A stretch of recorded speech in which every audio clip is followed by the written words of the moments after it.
After watching the newly released Fallout show, I was left pondering exactly one question.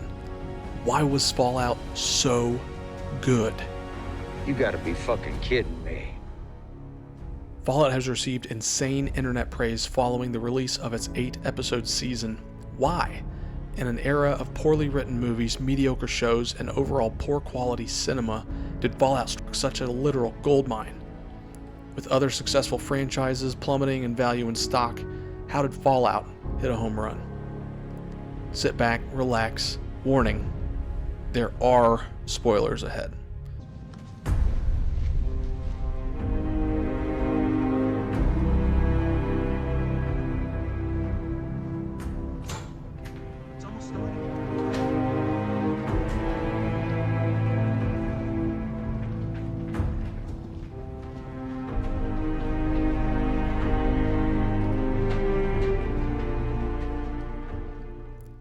One of the simplest and largest reasons Fallout received such high praise was the content itself. From the get-go, Fallout was, well, Fallout. The opening scene is of our exceptional protagonist Cooper Howard on the day the bombs fell. And what's the background music? Orange Colored Sky by Nat King Cole, plucked directly from the game. I gotta look at you. The scenes transition from one thing to another, showing clips of the Fallout universe TVs and radios, Mr. Handy, and the Grognak the Barbarian and the Ruby Ruins on the TV. The opening scene wastes no time telling you and showing you that this is Fallout. This theme would continue for all 8 episodes, with trinkets of Fallout littered absolutely everywhere in the show. Every little detail regarding the original games and universe items were on display. The vaults carefully constructed and detailed to exactly match those in the games.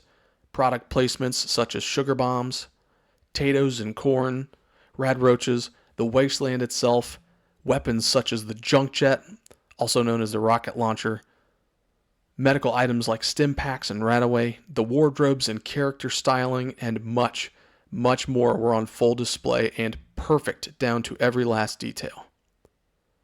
The set pieces were immaculate. I couldn't find any bad set pieces as I watched the TV show. Everything from the Enclave base in the beginning, to the vaults, to the Red Rocket gas station, to the Brotherhood base, the town of Philly, and finally to the wasteland itself. Every set piece was designed and based off of the games, and it felt real. It was beautiful. There was some CGI, but largely those were real places with real sets, and it makes it all the more impressive. The flashbacks to pre-war showed us prim and proper dress attire, women in pretty sundresses with their hair resembling the style in the 1950s. The vehicles had the past styling with a futuristic feel. The post-war wardrobes and styling were wacky, torn, messy, with no distinct style. Everybody was unique. Every single scene in the entire show was distinctly Fallout. The ending to every episode had a wonderfully fit piece of music they pulled directly from Fallout Radio. Us cowpokes, we take it as it comes. Crawl out through the fallout, baby, when they drop that bomb. The writing. The writers stayed true to the lore and the games of the universe, something so many shows and franchise writers are failing to do nowadays. And a huge reason why so many past successful franchises are failing at new content. The show writers swallowed their pride and they didn't try to reinvent the wheel. They took the established rules and lore and perfectly crafted a storyline worthy of the universe. They took 3 main characters and built 3 wonderfully independent and unique stories and combined them throughout the show. The details in the storylines throughout the show are second to none. The main overarching story is almost background noise for the first 7 out of the 8 episodes. The writing is so spectacular that the main plot point of the season is completely overshadowed by the side and character storylines. They leave little main arching plot points, but only enough to pique your interest. The main story has you guessing the whole time, but doesn't give you enough details to care that it's rarely talked about. What really happens in the first 7 episodes is that of any Bethesda game. You quickly get distracted from the main story because of all the side quests and stories. Thou shalt get sidetracked by bullshit every goddamn time. The side questing and character storylines drive the overall story as a whole, and you quickly get engrossed with what's going to happen next, which hardly had me thinking about the main story until the final episode. I felt like the final episode was the introduction in Terminator 2, where Sarah Connor gets blasted with a nuclear bomb, and that is a pun intended. The culmination of character stories and side stories that fit perfectly together like a puzzle. The first 7 episodes were all separate puzzle pieces, but you couldn't quite make out what the final product was going to be. And then you get the episode 8 puzzle piece and click it into the final spot, and the picture not only becomes clear, but melts your face off with the final result. Episode 8 was such a mind bender that I had to take a break around the middle of the episode because my brain physically couldn't handle it and I had to let it catch up. By the way, I do have a reaction series to the Fallout TV show on my channel. You should check it out. Out of the 100 twists in the final episode, the biggest one without a doubt was when Hank McClane walked into the office to meet Cooper Howard and recited his famous movie lines. Huge fan. I'm Henry, but everyone calls me Hank.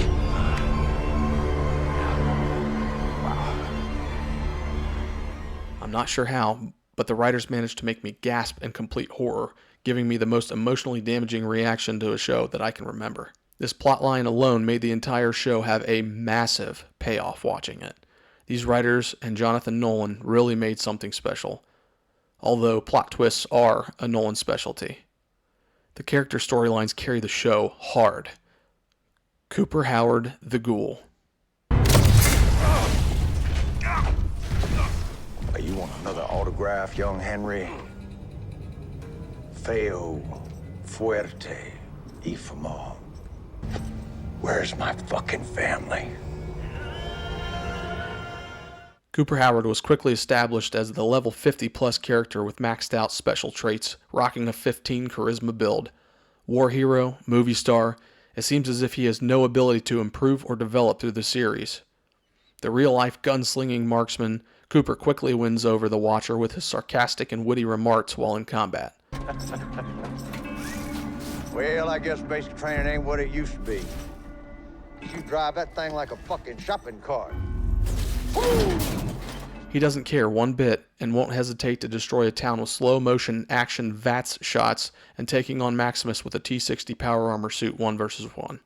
His charisma, credit to Walton Goggins, is by far his most notable feature as it overflows with every conversation and one-liner. It's no wonder he's the fan favorite with his ice-cold one-liners and combat prowess. Everybody likes a badass. However, despite all the accolades, Cooper's story bounces between his post-war ghoul form and his pre-war hero and movie star phase. One of the coolest writing details to have come out of this show was detailing that Cooper Howard was the inspiration for the Vault Boy himself. Hey, I have an idea. What if I were to do like a thumbs up? Biggest fool I gotta do is act naturally. This is quite possibly my favorite detail in the entire show. It's incredibly brilliant storytelling and a way to incorporate how the Vault Boy came about and who he was modeled after, but it also shows why he gave the thumbs up. This makes Cooper's story so much more interesting since we're watching the legendary Vault Boy's story. As Cooper's story bounces back and forth, we see that the post-war wasteland has turned him from one of the best true men someone can be into almost an anti-hero. Things get even wilder as his perfect pre-war life slowly crumbles before him as he discovers his wife's involvement with Vault-Tec, and the jaw-dropping finale with her suggesting they be the ones to guarantee the end of the world and drop the bombs. The struggles we see one of the toughest characters go through is relatable and heartbreaking. It is fantastic writing. Lucy McClane. Okie dokie. And skills. Obviously, mine are nothing compared to my dad's, but I always relish a challenge. Lucy was quickly established as the sweet, innocent, fun, and wacky vault dweller with a monstrous positive attitude. She's the character everyone starts out as in the games. I quickly became annoyed at Lucy's character because of how naive and innocent she was, which speaks volumes to Ella Purnell's acting job. The first 2 episodes really showed that despite having intelligence, her street smarts needed to improve. However, episode 3 and beyond, she quickly becomes a fan favorite and one of my favorites as she toughens up. She is unlike any of the female characters in cinema nowadays. She gets hurt, she bleeds, she can't randomly overpower men significantly bigger than her, but she fights and she claws. and she outsmarts her opponents. She never gives up, and she learns very quickly. Tough as nails, she reminds me of John McClane from Die Hard, constantly getting her rear end kicked, but always finds a way to win and always comes out with a great attitude. These small details make Lucy a believable character, and by the end of Season 1's journey, arguably the most relatable and likable of the main characters. Her Season 1 ending is also heartbreaking, just like Cooper's, but in a completely different way. You can't help but feel for Lucy as she learns the one person she was trying to save in the nasty wasteland completely betrayed her and murdered multiple thousands of people by setting off a nuke. She learns the fate of her mother, who was a decrepit ghoul. She inadvertently saves the wasteland by making her father give the cold fusion password, which clearly is going to improve many lives, but she's too wrecked to care.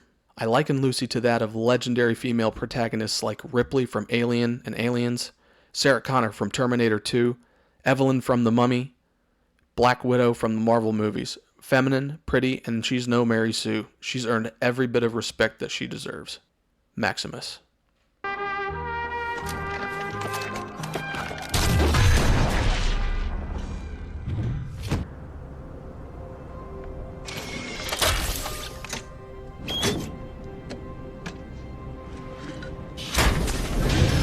Maximus is seemingly the counterpart to Lucy, with his significantly better street smarts and combat abilities, but overall less intelligence and charisma. He has a different yet still relatable story arc. His whole identity growing up revolved around getting his hands on the T-60 power armor suit. He imagined himself as the hero as told in his flashbacks in the T-60 and constantly said throughout the show how much good he could do with the suit. The fantastic part of the writing is that we slowly see Maximus's priorities change. He still constantly wants to be the good guy, but a strong-willed Lucy slowly shows him that it's not the T-60 that can do a lot of good in the wasteland. It's him. Without a doubt, the best part of Maximus' story is after Vault 4, where Lucy convinces him to give up the T-60 by giving back the Vault's fusion core so they could live comfortably down there and maintain their power. You can see the pain in his eyes as he realizes he's going to lose the T-60, but he also sees hope and wants to be with Lucy. It's amazing writing, seeing him cave and realize he doesn't need the T-60 to do good. His relationship with the Brotherhood was complicated, but the Brotherhood wasn't fully fleshed out in this season, so I can understand why this side story wasn't quite as clear as the others. The only thing Maximus had issues with was being charismatic and intelligent. His friend came to his rescue on multiple occasions, which led him to having higher status in the Brotherhood and being given credit for taking down Moldaver, the leader of the NCR. I believe Maximus had the weakest storyline of the three main characters, but still had wonderful amounts of character growth. The actors. It's not coming out of the holster or the Pip-Boy or whatever it was. I would like to see a compilation of all our uncool moments, like trying to figure this tech stuff out, man. I mean, Walton Goggins, quite possibly the best actor that isn't quite a household name. Wholesome and charismatic, much like all of the characters that he plays in his TV shows and movies, Walton steals and commands the camera in every scene he's in, bar none. My first recognition of Goggins was in Justified, where he portrayed quite possibly the best TV show antagonist/anti-hero ever in Boyd Crowder. He delivered ice-cold lines as the ghoul and soul-crushing pain, realizing that his wife suggested the end of the world. Give this man a role and he will crush it. There was a flaw in the welding just below the chest plate. I wonder if they fix that in this new model.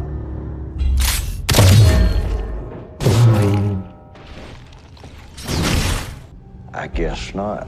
Ella Purnell, I had never seen or heard of her before. As cute as she is charismatic, she was the perfect fit for Lucy and her sweet, innocent, and lovable behavior. As I mentioned before, I was highly annoyed at her in the first 2 episodes because of how innocent and naive she was, and that's a huge testament to how well she portrayed the character. Ella came a hair's length from overtaking Walton Goggins as my favorite actor in the show. Her range of emotions were fantastic, and was terrific no matter whether she was happy on screen or extraordinarily sad and angry like in the last episode. She has a very bright future as an actress, and I cannot wait to see her in other roles.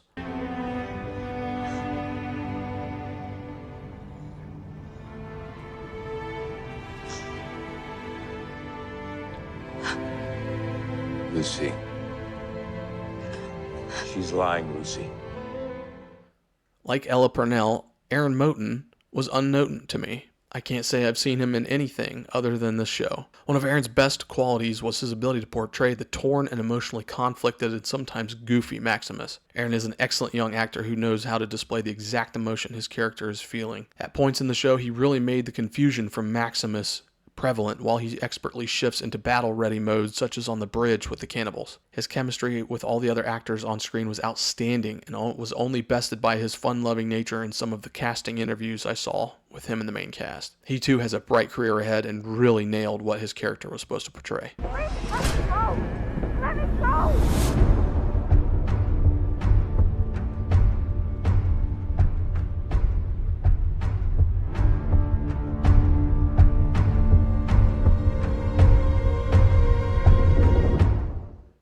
The combat. One word. Immaculate. For a world with completely different rules than our own, the combat, weapons, and armor were all used to perfection, with the exception of the Maximus Cooper fight at the end of episode 2, where the T-60 felt a little bit clunky going hand to hand. We really got a perfect balance of what everything was like. The Yao Guai being exceptionally powerful, but was still vulnerable to the headshot. Dogmeat easily taking care of a rad roach, an Enclave turret missing every shot like in the games. Haha. The Raider takeover of Vault 33 at the beginning was brutal and realistic with some humor mixed in while playing a song from the Fallout radio. That action sequence reminded me of bits and pieces of the John Wick series. One of the coolest parts of the combat was the clear use of VATS by Cooper Howard. It didn't need to be explicitly said that he clearly had the ability. He uses it when shooting the Brotherhood T-60 power armor at the weak point with an explosive round, shooting Hank McClane in the face in the last episode, and using it in Philly, where he ruthlessly guns down 9 or 10 people, as he said. Even in the likes of Thaddeus not being able to hit the broadside of a barn when Lucy and Maximus approach, claiming, "I suck without a scope."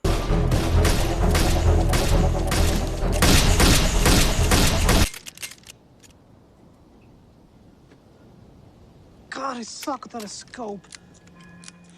The foundation for combat was well balanced and fun, just like the games. Not doing too much. You can tell the writers and creators didn't want to do too much with the show. Sure, they could have gone ham and included super mutants, deathclaws, rad scorpions, behemoths, Liberty Prime, synths, and dozens of other major lore pieces, but looking at how the show turned out, that could have easily overwhelmed the immaculate plotline and overshadowed the characters. They also don't want to introduce too many things too quickly, as it allows for them to work up to something. It allows for those things to be used in future projects as a major contributor. While it would have been nice to see a lot of those things, looking back at the show at how it is, it would have made the show worse. They focused on one creature and its lore, the Gulper. Being a Fallout 76 and Fallout 4 Far Harbor fan, seeing the Gulper was fantastic. They made a major plot point and lore point in several episodes and really delivered. It was quite the twist seeing the footage of the old Vault 4 where they experimented on the humans, crossbreeding them with salamanders or something of the like. They even make a lighthearted joke when the overseer of Vault 4 says the creature on the video was his great uncle Peter. They included the perfect amount to not detract from the show, and I'm glad they did it this way because now I'm looking forward to seeing the Deathclaws in Season 2, hopefully confirming its appearance from the post-credits scene in front of New Vegas. I walk with my shadow. Includes all the games. Every single game was included. They made references to every single game. Fallout 1 with the Vault 33 water chip reference. Fallout 2 with Shady Sands and the NCR. Fallout 3 with the weapons and Philly seemingly alike to Megaton minus the bomb. Fallout New Vegas with the NCR flags and New Vegas in the last episode. Fallout 4 with the Pridwin, and Fallout 76 with the Cold Fusion alike to the Ultrasight. If you look closely, they use the same contraption in Fallout 76 for the Ultrasight as they did for the Cold Fusion. A culmination of several games in their DLC, all being referenced and drawn from to assist in creating a wonderful universe we all adore. Some people get upset and say things like this is fan service, like it's a bad thing, but this fan service is exactly what makes these shows get additional seasons and fuels the love for the franchise. This show stays true to all the games and still makes its own incredible story. No political strife. Last but not least, the show doesn't cater to a particular group of people other than those who love the Fallout franchise. It stays away from the political strife and divisiveness in the world at the moment and stays true to giving us an escape from reality. A wonderful story and show that we can watch and relax without having an ideology shoved down our throat. We can just sit back, relax, and enjoy the show and not worry about a damn thing. I was admittedly cautiously optimistic when they announced the show, simply because the quality of Hollywood nowadays is very poor. Everything is either a remake or has absolutely zero creative original thought, and ideologies have been steadily creeping in and ruining great franchises. This show stays away from the strife and focuses on delivering a fantastic, pure Fallout story while wowing you along the way. What do you guys think of the show? What do you think they could have done better?